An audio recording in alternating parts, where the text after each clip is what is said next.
Does magical theory address the limits of magical power? Have you ever wondered if there are boundaries to magical power in the Harry Potter universe? Let's take a closer look at how magical theory defines these limits. In this world, magic is not limitless. J.K. Rowling carefully established rules that explain what magic can and cannot achieve. Understanding these boundaries is essential for both wizards and witches. One of the key principles is Gamp's law of elemental transfiguration. This law outlines 5 exceptions, one of which states that food cannot be created from nothing.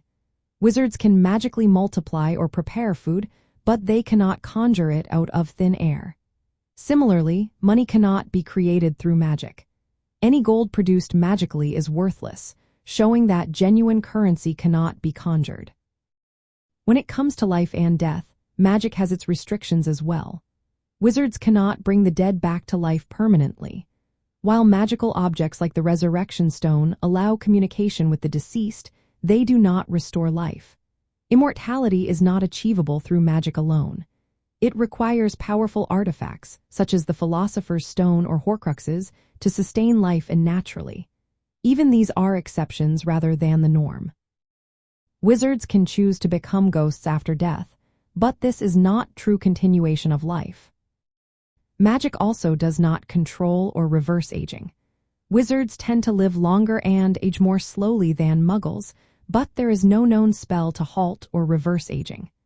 Elderly wizards visibly age, indicating that magic does not grant eternal youth.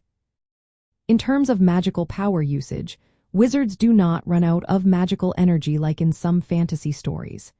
Casting spells does not deplete a finite magical resource.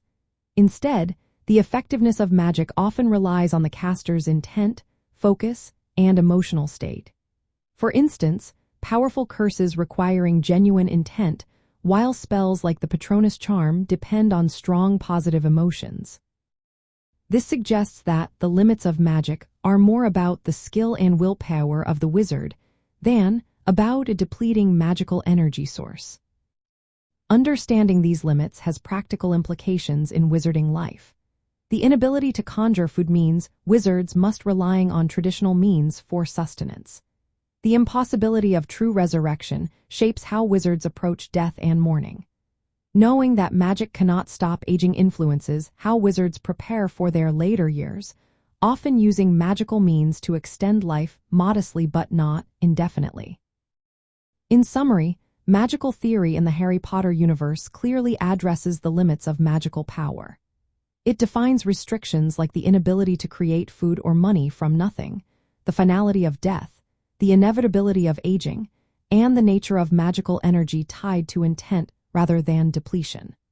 These limits help maintain balance in the magical world and provide a framework for how magic functions in everyday wizardry.